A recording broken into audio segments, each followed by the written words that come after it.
Ohio, Wisconsin, Washington, North Carolina, West Virginia, Texas, Georgia, Pennsylvania, Vermont, Arizona, another Arizona on the same car, Minnesota, Indiana, Oregon, New York, Colorado, Kentucky, Illinois, Nevada, and finally, California. Now that's my style. Wasting away again in Margaritaville. There's that G63 AMG. Heck yeah. Happy Thursday, guys. We're on the way out for the week. It's perfect. Absolutely perfect outside. 72, not a cloud in the sky. Welcome to San Diego. Welcome home. It's 1:30. Class this one okay today. The second one's just, it's always boring. Most uncomfortable seats in the lecture hall too. In the business building. So we went plate hunting this morning. It's always the parking lot of the fashion building that just has everything in there. I've seen Alaska, I've seen Hawaii, we saw Washington today. I don't know why those people are here. It's a good fashion school. I don't know if it's worth coming from freaking Hawaii though. But regardless, it's perfect out there. I really hope this fall keeps up the way it is. Last year really didn't start out too poorly. I think we got into January before we just went below zero for probably two months or more. It was insane how freaking cold it was. But supposedly this year it's what, El Nino or something, and that makes difference in ocean currents and I don't know what else, but I like the difference it's made thus far. We had a couple days of cold weather. That seemed to be due to the weather coming up the East Coast though, which I think is mostly past. Leaves are starting to come down regardless over there, that pin oak. There used to be two in the front yard. They cut down one, so now there's one remaining and then another one over there in the side yard that's on easement property that they can't touch, although I would cut it down anyways and say that it got hit by lightning if they questioned it. And those leaves are a bitch to clean up because a lot of them don't even fall until next March or April. So the ones that fall in the fall, great, but then it gets snowed in and that's it. And then we're cocked.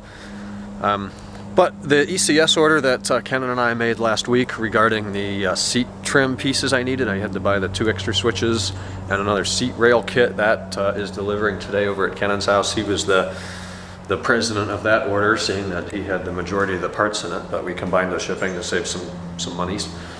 But that's coming today, so I think tonight, if there's time, he'll come over, bring the stuff over, and we'll put them in the car. The DIY is going to be complicated because I've already done the driver's seat, and I'm going to have to explain the difference that cars with memory seats have a different module on the driver's side, and I don't know how this affects. Was the facelift different? Probably not, but maybe. So part number, it's going to be one of those screwy DIYs that I'm going to have to support for a while over the upcoming months. But I will say that having a billion questions, 85% of which are in relation to the navigation or the auxiliary retrofit, having all of those questions, as annoying as it is every day to wake up to 5 people saying, well, I have this, it's a Japanese spec and the Mark IV doesn't work because they got their own shit over in Japan. You know, I've learned a ton about that, and I'm pretty knowledgeable on the subject of what month things changed, and you need different part numbers, and you need retrofit cable in some cars. So I've gotten decent at that. So it's a good experience, even though it's a pain in the ass. We've got some serious leaf cleanup to do back here. This tree is one of the first, or one of the last to get its leaves in the spring and one of the first to drop it in the fall. In fact, the first leaf cleanup I did was in the month of August, and it pissed me off coming out here in August, firing up a blower and having to blow leaves back down into the woods.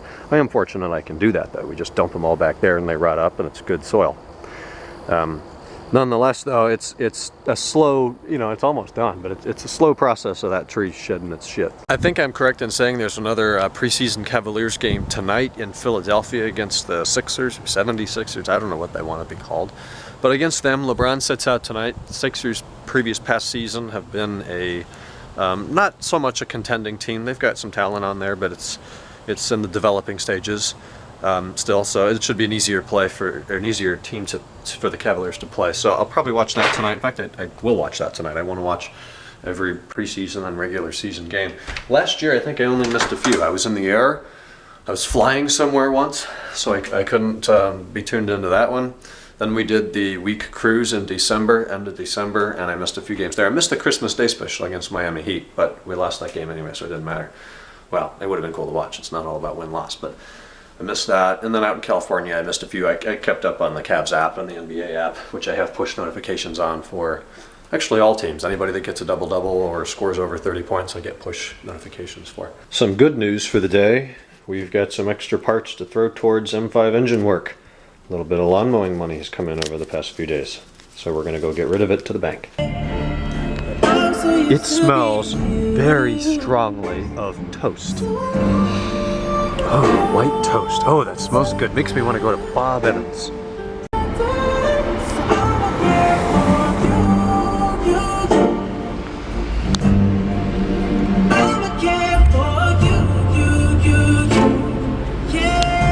Bye. This is pretty. Black SL class. SL 550. Very nice. I got all jazzy and pulled out my money clip. To be honest, it didn't fit in my wallet. My wallet wouldn't shut with that many bills in there. I'm just so rich I have to use a money clip now. That's the way it is. I'm taking a look around, and I'm a little late to this, but every single car here is several years newer than mine.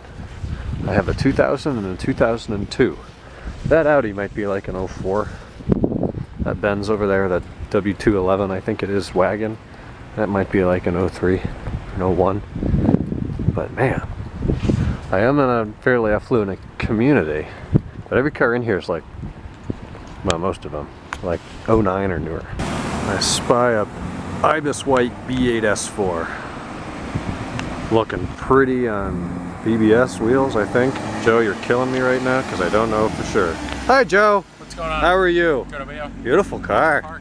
I parked over there, so you can go wherever. AWE exhaust, I think, and axle bag, or it's a cat bag, so it's got an X-pipe. 19-inch wheels on Pilot Super Sports now. That was new in the early summer, I think. Rear PDC, backup camera, jammers. Man, you got this thing decked out. Black view camera or dark view? What's that called? Black view. Black view, front and rear? No, just front. Just the front. Okay. I see how it is. What's the name of the Audi Black, Joe? Maybe basalt or basalt or something along those lines. Very nice. That sounds like a V10. Must be going to the chase. Yep. E-Class. It's a W what? 211? Oh, 06, I don't know. I don't know. E-Class Mercedes-Benz. I think it's an E. That rear suspension, I don't think this car's lowered. It's either collapsed air suspension, or it's the same on the other side, or the spring's totally shot. The front looks pretty normal. Back, he's got like 6 NBA players in the trunk.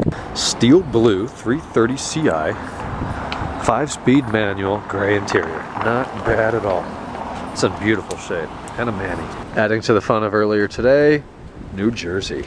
Good morning. Holy crap, it's 2:30. Got a bunch of stuff done this afternoon. Got back from lunch with Joe. We walked around downtown. That was really nice. Got the calculus work done for the week. Came home, did a bunch of emails, had some dinner, normal stuff. Cavaliers versus Philadelphia 76ers at 7 o'clock. Watched the whole game. Cavaliers ahead 20 points until the end of the fourth. 76ers made a tremendous comeback and won by 1. I never would have guessed that would have happened during the game. Purposely, we let Mozgov, J.R. Smith, LeBron sit out tonight. Really, it was playing with the new people from training camp, and they did really well until the fourth quarter, where the 76ers just decided, you know what, turbo's on, let's go. And they came back and they won the game. So amazing performance from the 76ers, but amazing performance from the Cavaliers for 95% of the game. I think that was about the best that the Sixers had on hand versus just totally experimental with the Cavs, but that's the way it goes. It's preseason, it doesn't matter. So after that, Kenan came over, he brought the parts over from ECS. We took 2.5 or so hours and finished up the seat trim. I did a DIY on it. I don't like the DIY. I'm gonna be totally honest. It was filmed, it's dark out here. I did the best that I could, but everything that you're working with is under or next to the seat in very low light conditions. I think the DIY will help. My explanations will kind of guide people in the right direction. The description to the video will hold all the part numbers, but that's about it. So this is now new. We transplanted over the lumbar and thigh extension switch, new knobs on this stuff, all new seat rails, cleaned out under the seat. It's a job well done. It's quieter, they're new plastics, you know, good stuff.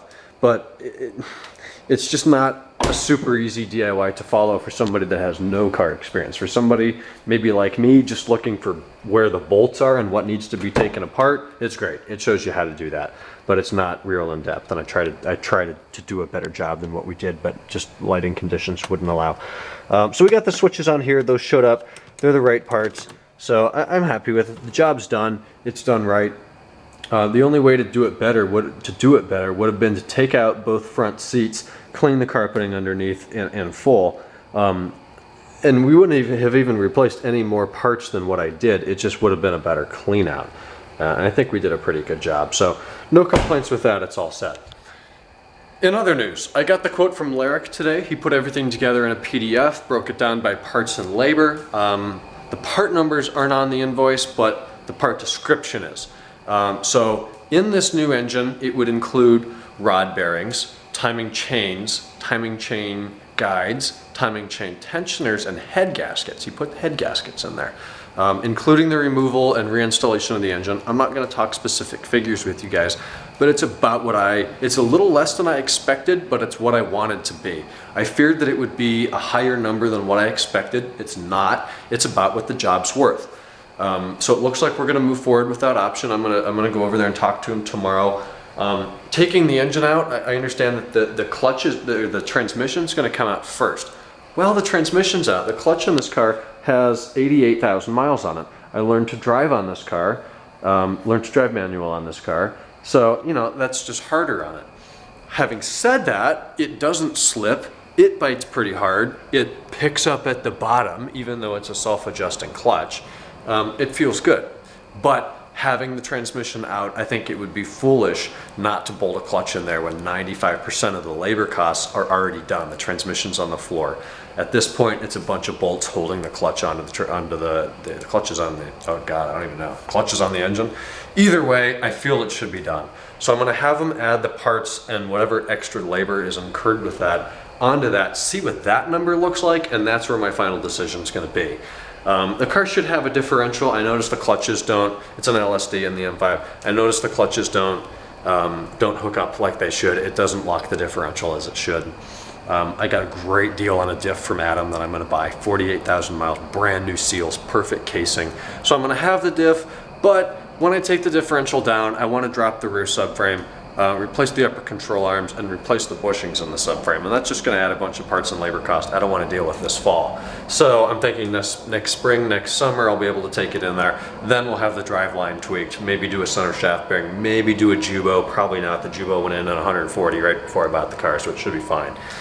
So that's where I stand. We're going to have everything done from the front bumper back through the transmission. And then we're going to touch the driveline and rear differential and rear differential suspension next year. So I'll do power flex transmission mounts since that'll be down. We'll do new motor mounts. We'll do spark plugs, thermostat. Probably let the belts and pulleys go. Maybe do that in the spring. That'll be a DIY for Ken and I. Good stuff though. Good stuff coming. So I'm excited for it. Regardless of that, I am very tired. Didn't sleep a lot last night. Went to class this morning. That feels like 2 days ago. Got a ton of stuff done. Pretty long vlog today. If I get it up tonight, great. If not, it'll be tomorrow afternoon. So if it's late, I apologize for that. But I'm very much looking forward to going up, laying down, and falling asleep.